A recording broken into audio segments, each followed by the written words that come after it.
Vous le savez, la photo, ce n'est pas simplement appuyer sur un bouton. C'est aussi rencontrer des personnes magnifiques et des lieux hauts en couleurs. C'est pourquoi aujourd'hui, je vous embarque dans notre toute nouvelle émission de la photo au reportage.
Vous vous en doutez, en 3000 ans d'histoire, Montsu a su se démarquer par ses caractéristiques très précises. En effet, suite à des coulées volcaniques, du basalte a fait prisonnier en son sein une source d'eau non tarissable.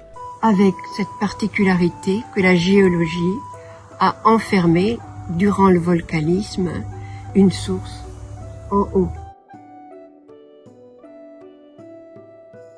C'est un des rares qui a ainsi de l'eau avec une source potable qui jusqu'à présent ne tarissait jamais.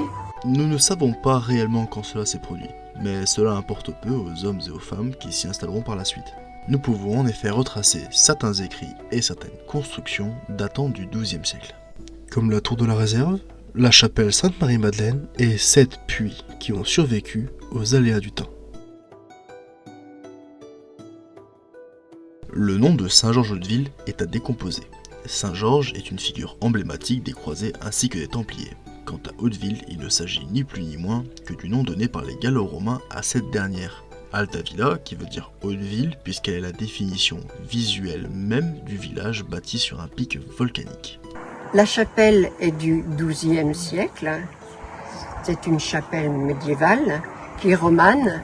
Elle a en petit tout ce que les grandes romanes possèdent. Ici, c'est le chœur, l'abside qui est en cul-de-four à l'intérieur, mais qui a ceci de particulier à l'extérieur, c'est qu'elle est construite en 7 facettes. De la période ségusiave, les archéologues disent que peut-être, sous cette chapelle, il y aurait eu un temple.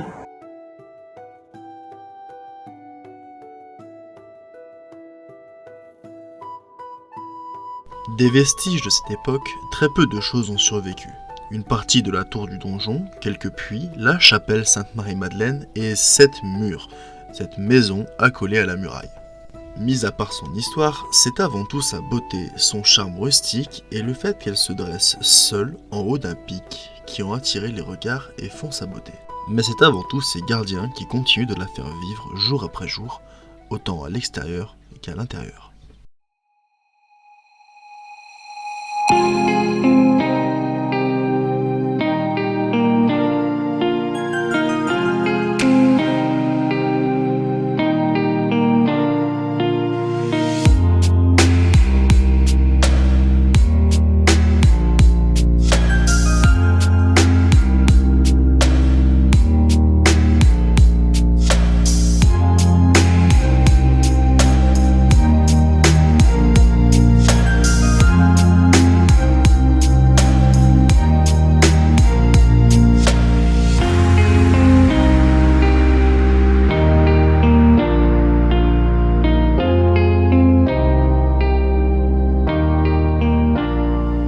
Mais aujourd'hui, quel héritage reste-t-il de ce pic? Eh bien, pour commencer, un nom, Saint-Georges-Hauteville.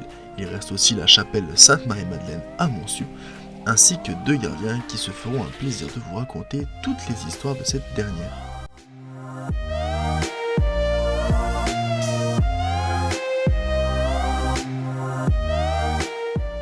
Nous vous avons accueillis pour vous raconter 3000 ans de l'histoire humaine de Montsu.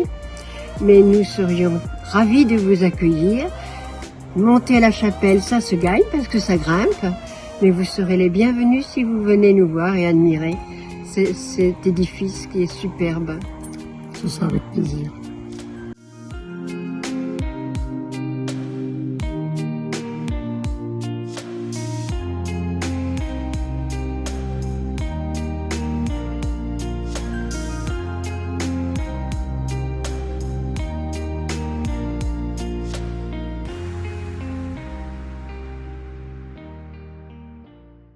L'histoire de Montsu est riche, elle est vivante et pleine d'anecdotes. C'est pourquoi, en exclusivité, nous vous partageons l'une de ces dernières. Nous étions avec notre petite fille sur la terrasse. Jean-Pierre s'approche. Ah oui, alors j'entends s'il vous plaît, puis bon, je m'approche de la rambarde, et puis je vois ces deux moines en bas. Qu'est-ce que j'ai fait de mal? Et puis il me dit, est-ce que c'est possible de nous offrir le couvert, quelque chose à manger. Je dis, écoutez, je demande à ma femme, alors c'est vrai que tu as pris le relais, puis tu as dit, bah oui, entrez. Oui, on va partager. On avait notre petite fille, on est à la Fortune du Pot, il n'était que deux. Tout est que deux. À regarder sur une carte, elle dit, tiens, il y a une chapelle là. C'est à mi-chemin entre ce qu'on part ce matin et ce qu'on veut faire ce soir. Ce qu'on veut faire demain, plus exactement, c'est à mi-chemin. Donc ce soir, on va célébrer la messe à Montsu. Avec les deux autres moines. Avec les deux autres moines qui doivent arriver vers 16h. Nous, on veut bien, au contraire, on veut bien que vous célébriez la messe, mais il va falloir le nettoyer, puis vider tout le cœur.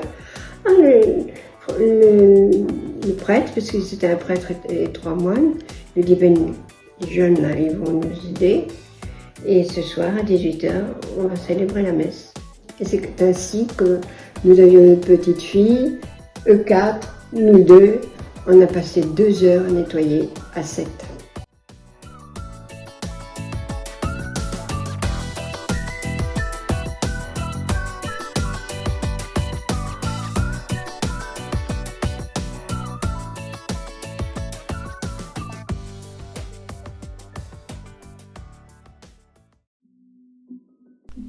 Et c'est ainsi que cette vidéo se termine. Mais avant de partir, j'aimerais vous proposer quelque chose.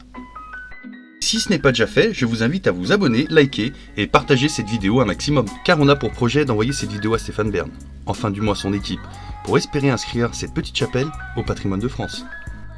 Nous tenons également à remercier Josette et Jean-Pierre pour leur temps accordé, leur connaissance des lieux et leur grande gentillesse. Merci d'avoir suivi cette vidéo, on se retrouve au prochain épisode, des bisous.